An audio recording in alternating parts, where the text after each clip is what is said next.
radio du Salon de la Radio, interview.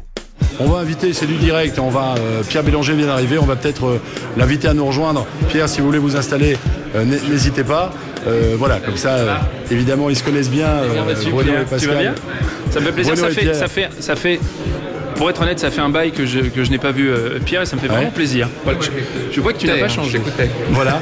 Mais merci beaucoup.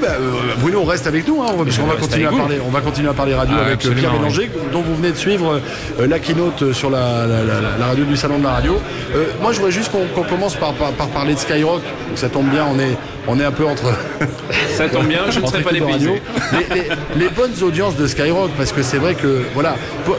D'aucuns considèrent dans ce métier que Skyrock est une citadelle imprenable, entre guillemets. Quand il y a des radios qui décident de faire un programme et qui réfléchissent, on va faire quel format, souvent il y a des gens qui considèrent que Skyrock est une citadelle imprenable. Ça veut dire que, voilà, bien implanté, une bonne audience, c'est une success story Skyrock depuis très longtemps en fait. C'est tout sauf une citadelle en tous les cas. Ouais. C'est-à-dire que c'est une station extraordinairement ouverte, animée par des talents extraordinaires. Je ne parle pas de ma personne, mais de l'équipe qui anime l'entreprise. Par citadelle imprenable, j'entendais par rapport à une concurrence éventuelle qui voudrait faire de la radio, créer un format par exemple. Quand on pense au format de Skyrock, on se dit on va peut-être pas les attaquer en frontal parce que voilà, ils sont... c'est dans ce sens-là la citadelle. Je pense qu'on est sans arrêt face à une énorme concurrence de stations. Les auditeurs ont le choix, toujours.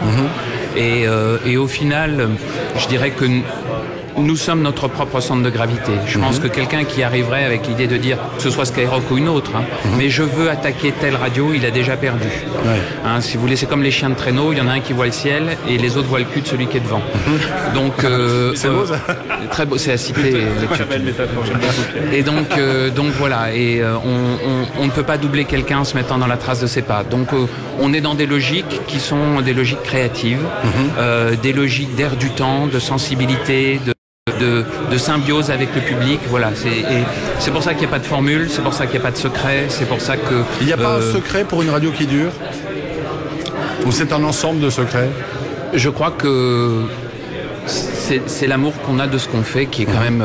c'est énorme en fait. C'est-à-dire que on prend un plaisir colossal à faire cette radio et à la vivre et à être ensemble, à la faire avec Diffoul, avec Laurent, avec Péo, avec Fred, avec toute l'équipe.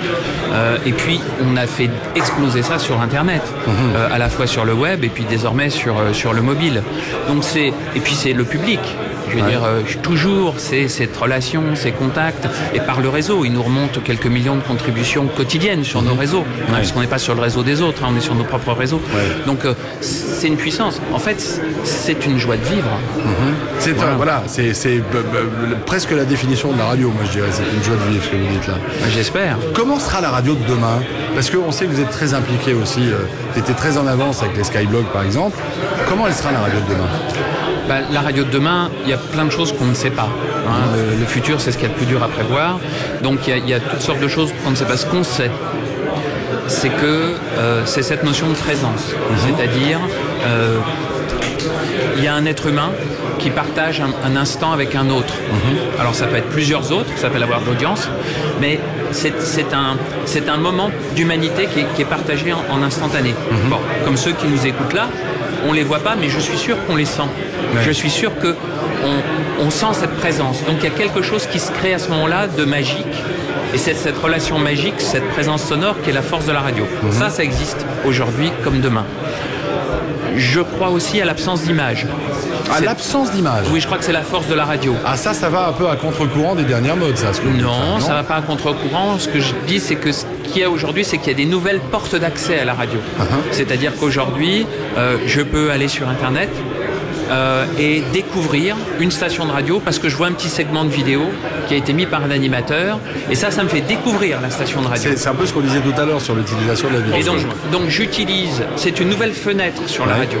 Maintenant, quand je suis dans la radio elle-même, ça doit se suffire à soi-même. C'est-à-dire que pour moi, le futur de la radio, c'est pas de la mauvaise télé. Donc à partir de là, j'ai des nouvelles portes d'accès, j'ai de nouvelles moments de découverte, j'ai des nouvelles manières d'éditorialiser la radio parce que je prends des moments, je prends des petits bouts. Mais je pense qu'il y a aussi une magie et un mystère de la radio, c'est-à-dire qu'est-ce que je vois quand je ferme les yeux, ça c'est la radio. Il y a aussi la radio enrichie, les données associées, les réseaux, les Skyblog, Facebook, Twitter, etc. Alors, la radio enrichie, c'est souvent de la radio appauvrie parce que c'est des prestataires qui font payer des trucs que personne ne regarde. Donc il faut faire très attention à ça. Maintenant, ce qui est important, c'est effectivement, on parle des réseaux sociaux. Les réseaux sociaux, c'est un formidable moyen d'interaction permanente. On a dans le studio de Skyrock des messages qu'on reçoit dans le studio. Il y a 30 000 messages qui viennent par jour. Ça a complètement changé la radio. Alors, tu connais bien la radio, t'es là, tu fais ton émission. Et t'es tout seul. Pourri, ta vanne. Oui, mais quand t'as un ensemble, c'est très dur d'annoncer une nouveauté toutes les heures et demie pendant 10 jours en étant excité. Bon, c'est sûr. Cependant, si tu reçois des messages qui te disent « Putain, c'est dément, je viens de le découvrir, je kiffe de machin, etc. » Tu le vis. Bruno, tu te sers, toi, beaucoup de ça à l'antenne, des messages que tu reçois? Oui, bien sûr. Oui, on se sert de ça, bien évidemment, sur des sujets qu'on peut traiter à l'antenne. Ça peut orienter aussi la ligne éditoriale de la matinale, bien évidemment. Donc, le fait, on a le contact. Maintenant, le contact, faut-il le sous-traiter? C'est-à-dire, faut-il le confier à un réseau social tiers qui, lui-même, va être un concurrent publicitaire, ne va pas réellement nous donner accès à cette audience, va nous le faire payer de plus en plus et va décider sans arrêt de règles de vie privée où on envoie notre propre public en fait se faire piller ses données. Donc en fait, on envoie nos auditeurs dans un grand abattoir à données en disant c'est formidable, rejoins-nous sur... Et en fait, on envoie les auditeurs se faire piller. Donc nous sommes très vigilants là-dessus en disant bien sûr, on peut utiliser ces différents réseaux sociaux parce qu'il y a des communautés qui s'y sont constituées de fait, mais on a vraiment cette vocation à avoir aussi des réseaux sociaux qui sont les nôtres. On est le troisième réseau social en France derrière Facebook et Twitter, le premier réseau social, le blog, le premier réseau social mondial francophone. Bon, et ça c'est une vraie force aussi. Votre sentiment sur le salon de la radio, si vous avez eu l'occasion de jeter un petit coup d'œil sur ce qui s'y passe en l'occurrence et sur tu veux dire un mot tous ceux qui sont là? Oui, pour moi c'est une grande première. Honte à moi, j'aurais dû venir plus tôt. Voilà, c'est très bien dans la mesure où c'est ce que je disais tout à l'heure. Ça reste une famille et moi c'est ce côté un peu famille que j'aime bien. Ça me permet de retrouver justement des personnes que je n'ai pas vues depuis longtemps, à commencer par Pierre qui est en face de moi, et puis d'autres personnes qui ont évolué avec lesquelles j'ai démarré la radio il y a quelques décennies maintenant. Donc voilà, et ça me permet aussi de voir, ce qui est très intéressant, c'est toute l'évolution aussi technique, puisque je suis animateur certes, mais j'aime bien aussi savoir un petit peu par où passe la voix et quelle sera la radio un petit peu, en tout cas les nouveaux tuyaux proposés peut-être demain. Donc c'est très très intéressant, en tout cas tout le côté technique, ça me permet de combler quelques lacunes. Justement la technique, les métiers de la radio ont changé aujourd'hui, mais les fondamentaux sont toujours là. C'est-à-dire qu'on... Oui, je pense qu'il y a une montée de l'IP et des réseaux numériques qui est capitale, puisque on va faire une radio extraordinaire sur ces réseaux. Donc voilà, c'est des nouvelles concurrences, c'est un nouveau monde, hein, donc c'est super passionnant. Alors et la RNT, c'est le mot qui fâche ou pas? Non, pas du tout, parce que d'abord, moi, j'entends radio numérique terrestre quand j'entends RNT. Donc, la radio numérique terrestre, elle peut être selon différents protocoles, elle peut être selon différents modes de diffusion. Nous avons intérêt à avoir un réseau de radiodiffusion terrestre pour la radio et pas simplement reposer sur les réseaux de télécommunications, même s'il y a des passerelles entre eux, ce qu'on appelle l'IPH, l'IP hertzien, qui fait passerelle entre les deux. Je pense que nous convergeons vers cette passerelle et cette passerelle sera forcément IP.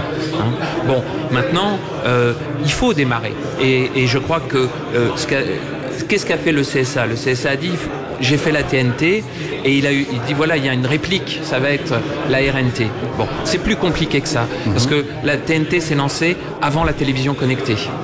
Bon, la RNT se lance après la radio connectée. Donc c'est plus le même environnement. Donc je pense que par la nature même et l'intelligence des acteurs, il va y avoir cette ouverture vers des nouveaux protocoles, il va y avoir les ouvertures vers les réseaux de télécommunications.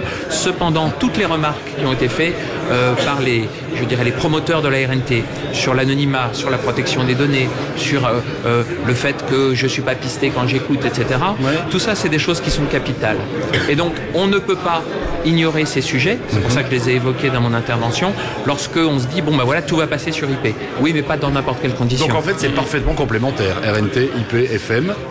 Oui, c'est-à-dire que on va vers cette... Il y a une convergence, c'est-à-dire le chemin de la radio IP et de la RNT ne sont pas des chemins parallèles. Ce sont des chemins qui ont un léger angle, donc il y a un point de convergence à un moment donné. Voilà. Bon, messieurs, merci d'être venus parler passionnément de la radio. Tous les deux, merci à vous de nous suivre. Et puis n'oubliez pas, si vous voulez réagir, c'est très simple. Les messages apparaissent là juste en dessous. Regardez, c'est le hashtag Salon Radio, simplement sur Twitter. On compte sur vous. Merci messieurs pour Salon de la radio. Merci. La radio du Salon de la radio avec Broadcast Associés, Open Radio, Maxillaire et la Fabrica News.